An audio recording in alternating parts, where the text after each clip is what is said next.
Polycystic ovary এটা এখন আমাদের পার্ট অফ আওয়ার লাইফ বলা যেতে পারে। আমরা আমাদের ক্লিনিকেও দেখি every second third patient they will have a polycystic ovary. তো বেসিক্যালি হয় কি পলিসিস্টিক ওভারিতে, this are the hormonal disbalance. অনিয়মিত পিরিয়ডস হলেই কি পলিসিস্টিক ওভারি হচ্ছে? মোস্ট অফ দ্য টাইম যদি ইয়াং এজে, আমরা অনেক সময় দেখি যে আজকাল মেয়েরা মানে বাচ্চারা বিয়ের আগেই তাদের অনেক সময় দেখা যায় যে পিরিয়ড পিছিয়ে যাচ্ছে, শরীর প্রচন্ড মোটা হয়ে যাচ্ছে, ওজন বেড়ে যাচ্ছে। ম্যাক্সিমাম ক্ষেত্রে দেখা যাবে যে তাদের পলিসিস্টিক ওভারি রয়েছে। পিসিওডি বা পিসিওএস যেটা বলছে, এটা সিনড্রোম বা এটা ডিজিজ।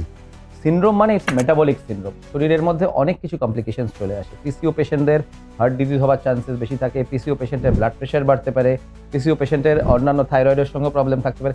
তো বেসিক্যালি মেটাবলিক সিনড্রোমস বলে শরীরের মধ্যে অনেক চেঞ্জেস আসে এবং তারা হার্ট ডিজিজ প্রোন হয়। তার মানে পলিসিস্টিক ওভারি যদি কারো থাকে তার মানে প্রেগন্যান্সিতে সমস্যা হতে পারে। নিঃসন্দেহে, নিঃসন্দেহে। পলিসিস্টিক ওভারি শব্দটা কি চেনা চেনা না? একদম ঠিক। এই নিয়ে আমরা সারাক্ষণ ভাবছি, কারণ আমাদের 4 জনের মধ্যে একজনের কিন্তু এই সমস্যা রয়েছে। কি করে বাঁচবো, কি করে স্ট্রেস কমাবো, কি করে লাইফস্টাইল ঠিক করব, কি করে পিসিওডি বা পিসিওএস এই প্রবলেম থেকে বেরিয়ে জীবনে নর্মালভাবে বাঁচবো, এগুলো কিন্তু এই জেনারেশনেই আমরা শিখবো এবং আশার আলো দেখবো, আগে এগিয়ে যাব। আমাদের সঙ্গে রয়েছেন গাইনোকোলজিস্ট এবং ফার্টিলিটি বিশেষজ্ঞ ডক্টর অরিন্দম রথ। নমস্কার ডাক্তারবাবু। আমার মনে হয় যে পলিসিস্টিক ওভারি এই শব্দটাই কোথাও এখন আমাদের জেনারেশনের একটা সঙ্গী হয়ে দাঁড়িয়েছে। স্পেশালি আমি আমার ইন্ডাস্ট্রি বা আমার চারপাশে বন্ধুদের খুব কম মানুষকে শুনেছি বলতে, মেয়েদের বলতে শুনেছি যে আমার পলিসিস্টিক ওভারি নেই, তার জন্য ওয়েট গেইন হচ্ছে, বিভিন্ন রকমের জিনিস হচ্ছে। তো এই পলিসিস্টিক ওভারি বা পলিসিস্টিক মানে সিনড্রোম, এই ডিজিজটা কি, মানে অসুখটা কি? বেসিক্যালি দিস পলিসিস্টিক ওভারি বা এটা এখন আমাদের পার্ট অফ আওয়ার লাইফ বলা যেতে পারে। আমরা আমাদের ক্লিনিকেও দেখি every second third patient they will have a polycystic ovary. প্রথমে বলি পলিসিস্টিক। পলি মানে হচ্ছে অনেক, সিস্টিক মানে হচ্ছে সিস্টের মতন ছোট ছোট ছোট ছোট অসংখ্য। যখন আমরা বলি যে নর্মালি এক একটা ওভারিতে 8-10টা করে ফলিকল থাকে, তার বয়স বেশি যদি 15, 20, 25, 30 অনেকগুলো থাকে, তো সেগুলোকে বলা হয় পলিসিস্টিক। সিস্টিক মানে এগুলো কিন্তু সিস্ট না যে এগুলো বিশাল বড় বড় সিস্ট আছে, তাকে অপারেশন করতে হবে, এই করতে হবে, সে কিছু না। পলিসিস্টিক ব্যাপারটা আসে কোত্থেকে? এটা কিছুটা হচ্ছে গিয়ে ফ্যামিলিয়াল, আর কিছুটা হচ্ছে গিয়ে আমাদের নিজেদের দোষের জন্য। যেমন আমরা জানি যে এগুলো বেসিক্যালি ওয়েট গেনের থেকে আসে, প্লাস হরমোনাল ডিসব্যালেন্স থেকে হয়, বা বিভিন্ন অন্যান্য কন্ডিশন যেখানে আমরা অ্যাক্টিভিটিস করছি না, খাওয়া দাওয়া বেশি। তো কিছুটা হচ্ছে কি জেনেটিক, কিছুটা নিজেদের অ্যাকোয়ার্ড। যেটা জেনেটিক সেটাকে হয়তো আমি কন্ট্রোল করতে পারবো না, বাট 50% যেটা অ্যাকোয়ার্ড সেটাকে আমরা কিছু করতে পারি। তো বেসিক্যালি হয় কি পলিসিস্টিক ওভারিতে, this are the hormonal disbalance. তাতে করে কি হয়, ওভারিতে বা শরীরে কিছু হরমোনস বেড়ে যায়। আমরা শরীরে জানি যে এফএসএইচ, এলএইচ দুটো হরমোন আছে। একটা হরমোন এগকে তৈরি করে, আর একটা হরমোন এগকে রাপচার করে। তো যখন পলিসিস্টিক ওভারি থাকে তখন এই এলএইচ হরমোনটা অনেক বেশি থাকে, মানে ওভারি অনেক অ্যান্ড্রোজেনিক হয়। তো সেই অ্যান্ড্রোজেনিক হওয়ার জন্য ভালো ফলিকেল তৈরি হয় না, বা ভালো ফলিকেল রাপচার হতে পারে না। ফলিকেলগুলো তৈরি হওয়ার আগেই রাপচার হয়ে যায়, বেসিক্যালি ওভুলেশন হয় না। তো পিরিয়ড পিছিয়ে যায়, মাসিক পিছিয়ে যেতে থাকে, মেয়েদের ওয়েট গেইন হতে থাকে। তো তাছাড়ালি এরকম বিভিন্ন রকম কমপ্লিকেশন বা প্রবলেমসগুলো মেয়েদের মধ্যে আসে থাকে। তো polycystic ovary it is a hormonal disorder and also a lifestyle disorder. This leads to all these features which I have told. কিন্তু এই কথাগুলো শুনে আমরা কি ভয় পাবো? আমরা ভয়কে জয় করব বলেই তো এখানে বসেছি। আপনারা দেখছেন আনন্দবাজার.com প্রেজেন্টস দ্য ফার্টিলিটি শো, যেখানে আমরা ভয়কে জয় করব এবং আমরা মেয়েরা এই প্রতিনিয়ত স্ট্রেস, লাইফস্টাইল চেঞ্জ, অনিয়মিত এবং অনিয়ন্ত্রিত জীবনযাত্রার জন্য যে হরমোনাল চেঞ্জেসের মুখোমুখি হচ্ছি, সেখান থেকে কি করে বাঁচবো, কি করে সন্তানের মুখ দেখব।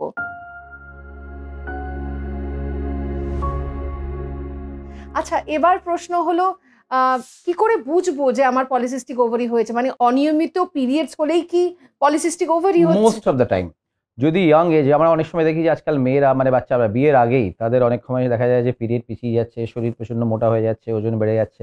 ম্যাক্সিমাম ক্ষেত্রে দেখা যাবে যে তাদের পলিসিস্টিক ওভারি রয়েছে, because there is no physical activities, প্রচুর খাওয়া দাওয়া, এগুলো প্লাস ফ্যামিলিয়ার কিছুটা টেন্ডেন্সি রয়েছে।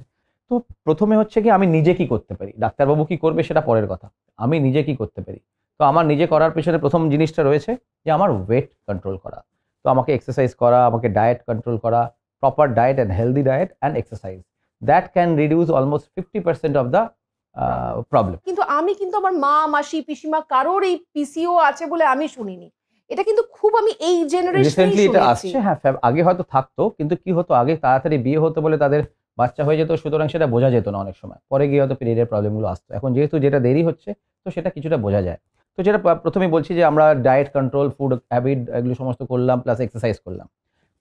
এরপরে কি? যদি এত কিছু করেও আমি ওজন কমাতে পারলাম বা আমার পিরিয়ড ঠিক হলো, আমি ডক্টরের সঙ্গে দেখা করলাম, আমাকে কিছু সাপ্লিমেন্ট দিলেন, তার সঙ্গে যদি আমার লাভ হলো বা আমার বাচ্চা এসে গেল, খুব ভালো কথা। যদি সেটা হলো না, তো তখন নেক্সট অপশনস কি? তখন ডাক্তারবাবু আপনাকে কিছু ফার্টিলিটি মেডিসিনস দেবে, যেগুলো থেকে ফলিকল তৈরি হবে। তো অনেক সময় সেই ফলিকল তৈরি হতে হতে আমরা নিজের হাজবেন্ডের সঙ্গে ট্রাই করতে থাকলাম, তাতে করে যদি প্রেগনেন্সি চলে আসলো, ভালো কথা।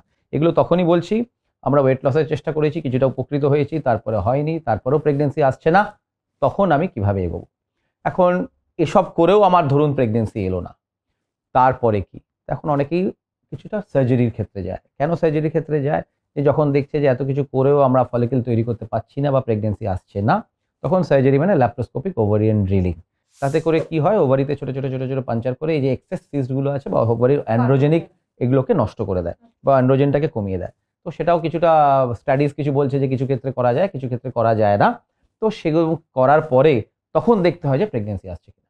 আমি এই ক্ষেত্রে একটা প্রশ্ন করবো, মানে কথাটা শুনতে শুনতে আমার মনে হলো তার মানে পলিসিস্টিক ওভারি যদি কারোর থাকে, তার মানে প্রেগনেন্সিতে সমস্যা হতে পারে। নিঃসন্দেহে, নিঃসন্দেহে। শুধুমাত্র মেডিকেশন নয়, তার সঙ্গে সঙ্গে লাইফস্টাইল চেঞ্জেস এর মধ্যে দিয়ে আমাদেরকে কিছুটা সুস্থ হতে হবে, সুস্থ তাই হতে তো? হবে, কিছুটা ঠিক করতে হবে। সেটা যদি করতে পারলাম ভালো, তা না হলে আমাদেরকে ডক্টরের সঙ্গে কনসাল্ট করতে হবে যে আমরা কিভাবে এগোবো। আর এই লাইফস্টাইল চেঞ্জেস এর মধ্যে জিমিং বা এক্সারসাইজ যেমন থাকবে, যেগুলো আপনি বললেন বাড়ির কাজ করলাম, তার সঙ্গে সঙ্গে ফুড হ্যাবিটও বদলাতে হবে। নিঃসন্দেহে, নিঃসন্দেহে ডায়েটটাও থাকবে।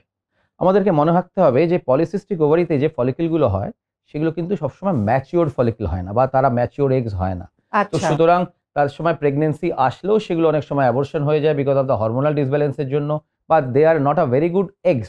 So that doesn't give too many times a good pregnancy or maybe not provide the proper pregnancy normally.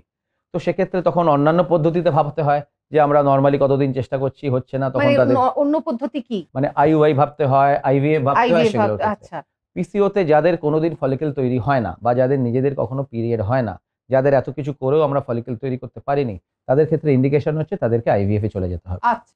কেন আইভিএফ এ যেতে হবে? তাহলে অ্যাটলিস্ট আমি ফলিকল তৈরি করে সেগুলোকে বাইরে ল্যাবে বার করে বুঝতে পারবো যে তারা সত্যিই কতটা ভালো আছে প্রেগনেন্সি দেবার জন্য। তারা যদি ইম্যাচিওর ফলিকলস থাকে বা তারা ভালো ফলিকল না হয়, সেখান থেকে অনেক সময় প্রেগনেন্সি হয় না। সেটা অ্যাটলিস্ট আপনি জানতে পারলেন যে কি অবস্থাতে রয়েছে। তখন তাদের অন্যান্য উপযুক্ত ব্যবস্থা সেটা আমাদেরকে নিতে হতে পারে। তো পিসিও থাকলে যদি দেখেন যে আপনার নিজের থেকে পিরিয়ড হয় না, অনলি ওষুধ খেলে পিরিয়ড হয়, বা আমাদের ওজন কমছে না বা এটা কোনোভাবে আমরা সমাধান পাচ্ছি না, সেক্ষেত্রে ডাক্তারদের শরণাপন্ন হন। দেখুন তাতে প্রেগনেন্সি আসছে কিনা। যদি না আসে, তখন টারশিয়ারি ফার্টিলিটি সেন্টারে গিয়ে তার কি ট্রিটমেন্ট, সেই অনুযায়ী ট্রিটমেন্ট করা উচিত। আর একটা প্রশ্ন, এই পিসিওডি বা পিসিওএস, হ্যাঁ, এটা যে হচ্ছে, আমরা মেয়েরা আমাদের বডি চেঞ্জেস বুঝতে পারি, কিন্তু ঠিক কি কি হলে বুঝবো যে আমি ওই পথে হাঁটছি এবং এবার আমায় ডাক্তারের কাছে যেতে হবে? এটা তো অলরেডি বলে দিলাম যে অ্যামেনোরিয়া মানে যখন পিরিয়ড হচ্ছে না বা অন্যান্য প্রবলেম যখন আর্লি এজে। কিন্তু পিসিওর ক্ষেত্রে পিসিওডি বা পিসিওএস যেটা বলছে, এটা সিনড্রোম বা ইটস আ ডিজিজ। সিনড্রোম মানে ইটস মেটাবলিক সিনড্রোম। শরীরের মধ্যে অনেক কিছু কমপ্লিকেশনস চলে আসে। পিসিও পেশেন্টদের হার্ট ডিজিজ হওয়ার চান্সেস বেশি থাকে। পিসিও পেশেন্টের ব্লাড প্রেশার বাড়তে পারে। পিসিও পেশেন্টের অন্যান্য থাইরয়েডের সঙ্গে প্রবলেম থাকতে পারে। তো বেসিক্যালি মেটাবলিক সিনড্রোমস বলে শরীরের মধ্যে অনেক চেঞ্জেস আসে এবং তারা হার্ট ডিজিজ প্রোনও হয়। তো ন্যাচারালি পিসিও থাকলে আপনি লাইট নেবেন না, শরীরকে খেয়াল রাখবেন, নিজেকে অ্যাক্টিভিটিস ঠিক রাখবেন। কারণ বাচ্চা হয়ে যাওয়ার পরেও ভবিষ্যতেও পিসিও পেশেন্টদের অনেক টেন্ডেন্সি থাকে যে তাদের হার্টের প্রবলেম আসে বা তাদের ব্লাড প্রেশার বাড়ে, বিভিন্ন মেটাবলিক কারণের জন্য, হরমোনাল কারণের জন্য। সেই জন্য নিজেকে অনেক বেশিভাবে সুস্থ রাখতে হয়।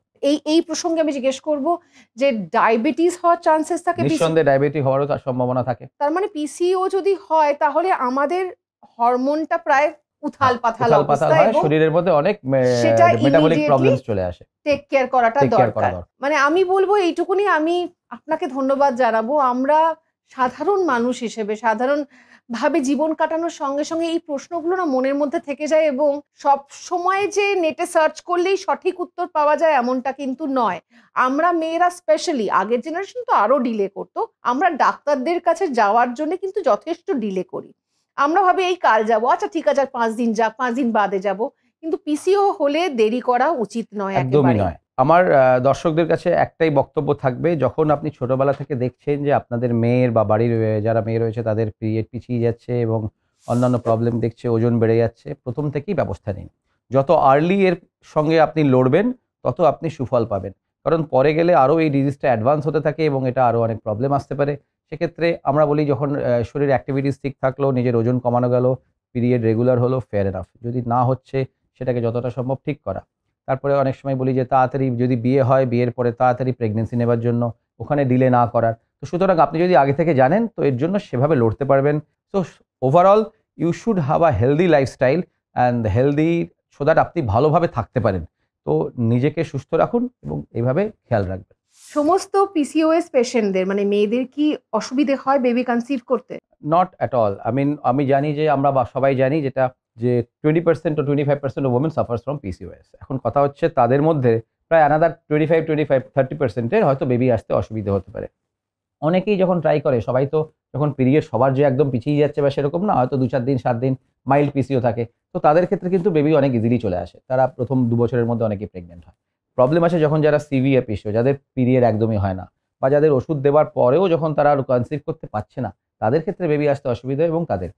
সেই জন্য পিসিও থাকলে যে সবারই বাচ্চা হবে না, বাচ্চা আসতে পারবে না বা অসুবিধা হবে সেরকম নয়। ডক্টর রথকে অনেক অনেক ধন্যবাদ, কারণ কত সহজ সরলভাবে জটিল সমস্যার সমাধান করা যেতে পারে সেটা কিন্তু উনি আমাদের বুঝিয়ে দিলেন। অসংখ্য ধন্যবাদ আপনাদের। আপনারা দেখছিলেন আনন্দবাজার.com এর দ্য ফার্টিলিটি শো। আমরা আবার ফিরে আসব মনের মধ্যে একাধিক প্রশ্ন যেগুলো ঘোরাফেরা করে সেই উত্তর পাওয়ার জন্য। দেখা হচ্ছে আবার।